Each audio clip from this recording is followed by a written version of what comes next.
ിരിക്കുന്ന മുഴുവൻ ആളുകളും മരണപ്പെട്ടു പോകും. അപ്പൊ മരണപ്പെട്ട ഈ മയ്യത്തിനെ കാണിക്കുമോ എന്ന് ചോദിച്ചു. ഉടൻ തന്നെ അവർ മേൽമൂടി തുറന്നുകൊണ്ട് കാണിച്ചു കൊടുക്കുന്നു. അദ്ദേഹം ആ മയ്യത്തിലേക്ക് നോക്കിയതിനു ശേഷം ഇദ്ദേഹം സംസാരിക്കുകയില്ലെന്ന് ചോദിക്കുന്നു. അത് സംസാരിക്കുകയില്ല എന്ന് പറയുന്നു. ഇദ്ദേഹത്തിന് നിങ്ങൾ എന്താണ് ചെയ്യുന്നതെന്ന് ചോദിച്ചു.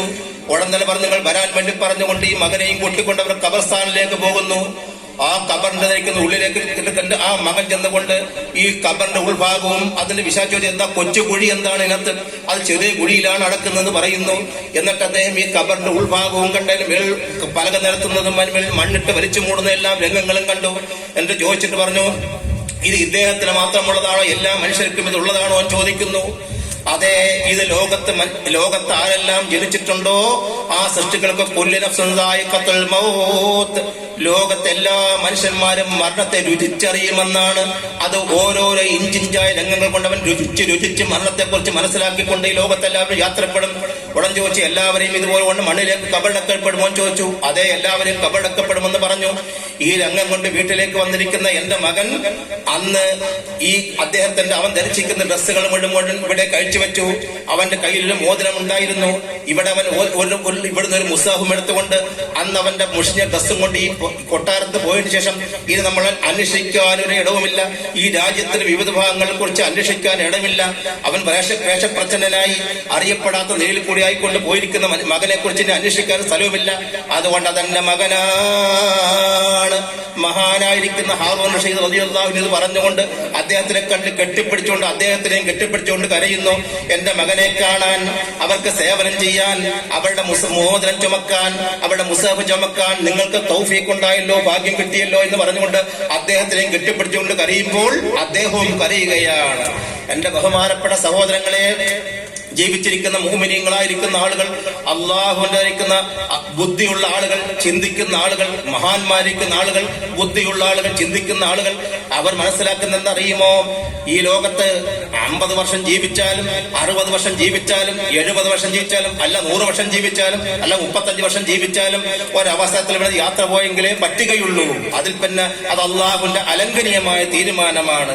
ദാലിക മതാഉൻ ഖലീൽ. അല്ലാഹു റസൂൽ പറഞ്ഞ നബിയെ, വലാ തഅദു ഐനാകാനും തുരീദു സിയറത്തുൽ ഹയാത്തുദ് ദുനിയ വലാ തുതിമൻ അഗ്ഫൽനാ ഖൽബു അൻ ദിക്രിനാ വത്തബഅ ഹവാഹു വകാന അംറുഹു ഫുർത്താ. നാം ദുന്യാവ് കൊടുത്തുകൊണ്ട് ദുന്യവിന്റെ ആയിരിക്കുന്ന അലങ്കാരം കണ്ടുകൊണ്ട് അവിടെ വലിയ വീടുകൾ ഉണ്ടാക്കി, അവിടെ വലിയ മെത്ത ഉണ്ടാക്കി, അവിടെ വിലപിടിപ്പുള്ള വാഹനങ്ങൾ ഉണ്ടാക്കി, അവിടെ സർവ്വവിധമായിരിക്കും സൗകര്യങ്ങൾ ഒരുക്കിക്കൊണ്ട് നീക്കുന്ന ആളുകളിലേക്ക് അവിടെ നോക്കേണ്ട ആവശ്യമില്ല. അവിടുത്തെ ഭവനത്തെ കാണുമ്പോൾ റസൂൽ സ്വല്ലല്ലാഹു അലൈഹി വസല്ലം പറയുമായിരുന്നു, അല്ലാഹുമ്മ ലാ ഐശ ഇല്ലാ ഐശുൽ ആഖിറ, അല്ലാഹുമ്മ ലാ ഐശ ഇല്ലാ ഐശുൽ ആഖിറ. അല്ലാഹുവിന് ആഖിറത്തിലെ ജീവിതമല്ല മറ്റൊരു ജീവിതമില്ല എന്ന് പറയുമായിരുന്നു റസൂൽ സ്വല്ലല്ലാഹു അലൈഹി വസല്ലം. അല്ലാഹു നബിയോട് പറഞ്ഞ, നബിയെ, ഈ പറഞ്ഞിരിക്കുന്ന മഞ്ഞളിപ്പൊന്നും കണ്ടോ, താങ്കൾ അവിടത്തേക്ക് കണ്ണിലേക്ക് നോക്കേണ്ട ആവശ്യമില്ല.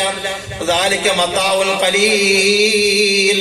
അത് വളരെ കുറഞ്ഞ ചരക്കാണ്, വളരെ നിമിഷം മാത്രം ഉപയോഗിക്കുന്ന ചരക്കാണ്, അതെല്ലാം നീങ്ങിപ്പോകും. വൽ ആഖിറത്തു ഖൈറുൻ വബഖാ. ആഖിറമാണ്, അതാണ് എന്നും അവശേഷിക്കുന്നത്, അതാണ് ഖൈറ്. നിങ്ങൾക്ക് പരലോക ജീവിതമാണ് ഖൈറ്, അതാണ് എന്നും അവശേഷിക്കുന്നത്. ഇന്നദാലിക ഖൈറുൻ വബഖാ ഇന്ന ഹാദാ ലഫി സുഹുഫിൽ ഊലാ സുഹുഫി ഇബ്രാഹീമ വ മൂസാ.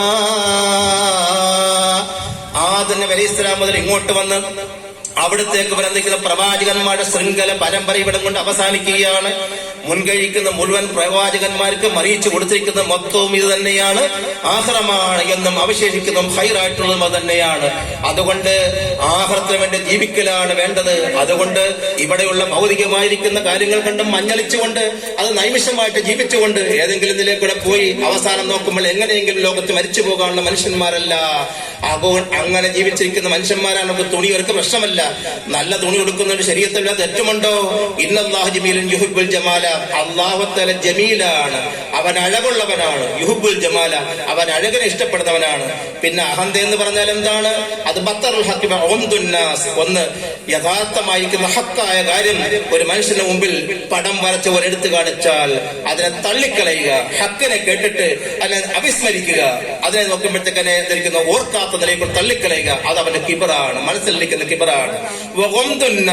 ജനങ്ങളെയൊക്കെ തരം താഴ്ന്ന കണ്ണുകൊണ്ട് കാണുക. അപ്പൊ ജനങ്ങളെ അങ്ങനെയൊക്കെ തരം താഴ്ന്ന കണ്ണുകൊണ്ട് കാണൽ, ഹക്ക് പറഞ്ഞാൽ അതിനോട് വിയോജിക്കൽ, ഇതാണ് യഥാർത്ഥത്തിൽ കിബ്ർ എന്ന് മഹാനായ റസൂൽ സ്വല്ലല്ലാഹു അലൈഹി വസല്ലം സഹാബത്ത് റളിയല്ലാഹു അൻഹു പറഞ്ഞു കൊടുക്കും. ഇത് അപ്പോഴാ പറഞ്ഞത്, നബിയെ എന്റെ വസ്ത്രം നല്ലതാകാൻ ഞാൻ ഇഷ്ടപ്പെടുന്നു, എന്റെ ചെരുപ്പ് നല്ലതാകാൻ ഞാൻ ഇഷ്ടപ്പെടുന്നു, ഇത് കിബ്റിൽപ്പെട്ടതാണോ നബി എന്ന് ചോദിച്ചപ്പോൾ അല്ലാഹു റസൂൽ സ്വല്ലല്ലാഹു അലൈഹി വസല്ലം പറഞ്ഞ മറുപടിയാണ്, അല്ലാഹു ഇന്നല്ലാഹു ജമീലുൻ യുഹിബ്ബുൽ ജമാല, അവൻ അഴകുള്ളവനാണ്, അവൻ അഴകിനെ ഇഷ്ടപ്പെടുന്നു. ഒരാൾ വിലപിടിപ്പുള്ള ചെരുപ്പോ അല്ലെങ്കിൽ വിലയുള്ള നല്ല വസ്ത്രങ്ങൾ, വെളുത്ത നല്ല വസ്ത്രങ്ങൾ ധരിക്കുന്ന ഒരുവിധ തെറ്റുമില്ല. നേരെ മറിച്ച് കിബ്ർ എന്ന് പറഞ്ഞാൽ അതെന്താണ്? ബത്തറുൽ ഹഖ് വഗംദുൻ നാസ്, ഹക്കിനെ തള്ളിക്കളയുക എന്നുള്ളതാണ്. ഹക്കായ കാര്യം പറഞ്ഞാൽ, ഖുർആൻ ശരീഫ് ഓതി പറഞ്ഞാൽ, ഹദീസ് ശരീഫ് ഓതി പറഞ്ഞാൽ, സാലിഹ്യങ്ങളുടെ സംഭവങ്ങൾ പറഞ്ഞാൽ അത് പറയുമ്പോൾ ഹക്കിനെ തള്ളിക്കളയലാണ്. വഗംദുൻ നാസ്, ജനങ്ങളെയെല്ലാം തരം താഴ്ന്ന കണ്ടുകൊണ്ട് കാണലാണ് എന്ന് മഹാനായ അസ്റഫുൽ ഖൽഖ് നബി മുഹമ്മദ് റസൂലുള്ളാഹി സ്വല്ലല്ലാഹു അലൈഹി വസല്ലം പറയുക. അപ്പൊ നമ്മുടെ സമയം അങ്ങോട്ട് നീണ്ടുപോവുകയാണ്. അതുകൊണ്ട് ബഹുമാനികളെ, നമുക്ക് ഈ മജ്‌ലിസിനെ സത്യത്തിൽ ഒരു 2 മണിക്കൂർ നേരം ചുരുങ്ങിയത് കിട്ടിയെങ്കിലാണ് ഈ ഒരു വിഷയത്തെക്കുറിച്ച് പ്രാഥമികമായ നമ്മുടെ ചട്ടക്കൂട്ടിലേക്ക് കടന്നു വന്നിട്ടേ ഉള്ളൂ. നമുക്കിനി ഒന്നും പറയാൻ സമയമില്ല.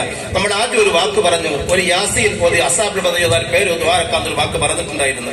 അപ്പൊ അതുകൊണ്ട് നമുക്ക് ഇനി അതിനുള്ള സമയമേ യഥാർത്ഥത്തിൽ നമ്മുടെ സമയം അങ്ങോട്ട് നീണ്ടുപോയിരിക്കുകയാണ്. അതുകൊണ്ട് നമ്മുടെ നല്ല സമയമാണ്.